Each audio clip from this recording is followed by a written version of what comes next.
Comme nous l'avons déjà annoncé, samedi 4 janvier eut lieu devant la stèle érigée en mémoire des mineurs de fer d'Algrange la commémoration du 95e anniversaire de la catastrophe minière de 1919 de la mine Rochonvillers. C'est en souvenir des 25 personnes qui ont été tuées à la mine de Rochonvillers que nous rendons un hommage ce soir. 95 ans ont passé, mais le souvenir reste. Au nom de l'amicale des anciens mineurs d'Algrange, je dépose ce bouquet de fleurs.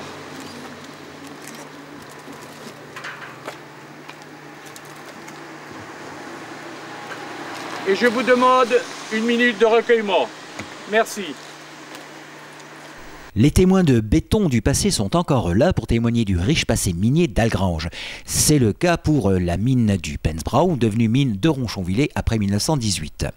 C'est en compagnie du président et président d'honneur de l'amicale des mineurs d'Algrange, M. Yves Billon-Laroute, Émilien Martin, ainsi que nos historiens locaux Ernest Nissen, Roland Zeben, que nous allons remonter le temps qui pour 25 mineurs s'est arrêté entre 7h18 et 8h45 le 3 janvier 1919.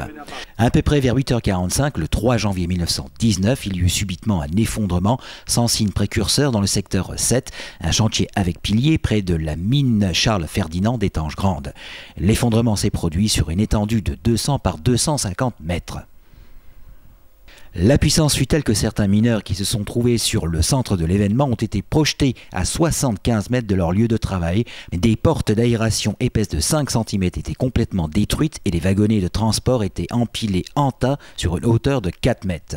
C'est-à-dire qu'il y a eu 24 morts mineurs au fond et le 25e est un sauveteur qui a été tué en allant sauver ses camarades. Par une chandelle, soi-disant qu'il a eu la chandelle à la tête et il a été tué sur le coup. Voilà, ça leur fait 25 donc morts ce jour-là, le 3 janvier. Ils ont mis à peu près 15 jours à 20 jours pour ressortir tous les corps. Et parmi les 25 victimes se trouvait l'arrière-grand-père du côté maternel de notre correspondant républicain lorrain, Marcel Bruat.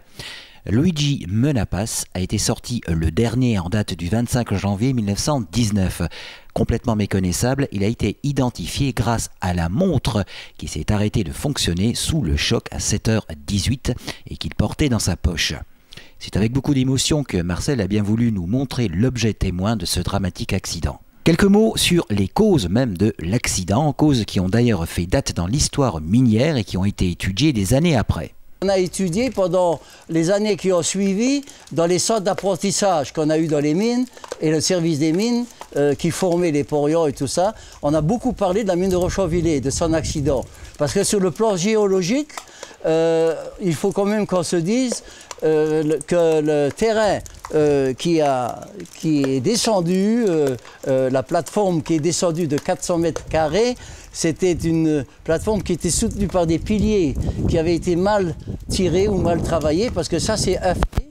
Maintenant il y a eu d'autres faits, parce que beaucoup ont raconté que les mineurs et les boiseurs qui avaient été pris pendant la guerre pour aller dans les tranchées de Verdun, il manquait beaucoup de personnel aussi. Alors ils avaient réduit un peu les effectifs. Deuxièmement, ils travaillaient dans des autres zones.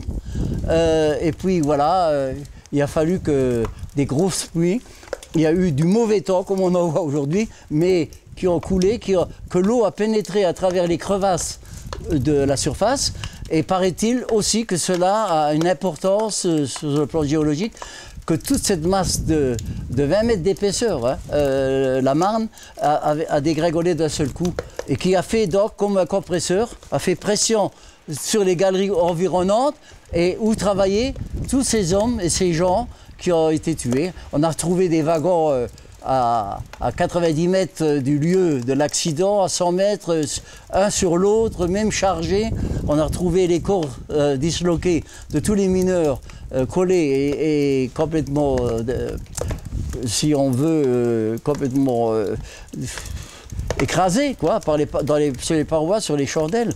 Et puis, on a retrouvé quand même 6 mineurs vivants. Dans une galerie qui avait été emmurée par un éboulement. Elle a été retrouvée 5 jours après. Mais voilà, un cas. Alors, beaucoup de critiques sur cette situation à l'époque. C'était la l'après-guerre, tout de suite l'après-guerre. Et puis, bon, vous savez, comme dans toutes les guerres, on exploite partout, ça a été la même chose à toutes les guerres. On exploite en vitesse, on fait vite, rendement, et puis tout ça a des conséquences par la suite, quoi. Mais on peut penser que ça peut être un peu ça, d'après les critiques de l'époque, ça pourrait être ça. Et samedi 4 janvier, le président de l'Amicale des anciens mineurs d'Algrange, M. Yves Billon-Laroute, et le président d'honneur de l'Amicale, M. Emilien Martin, ont donc passé via les lampes à carbure la lumière du souvenir de cette catastrophe minière du 3 janvier 1919, afin que cette date ne tombe pas dans l'oubli. Le phare hygiène peut-être à la photo.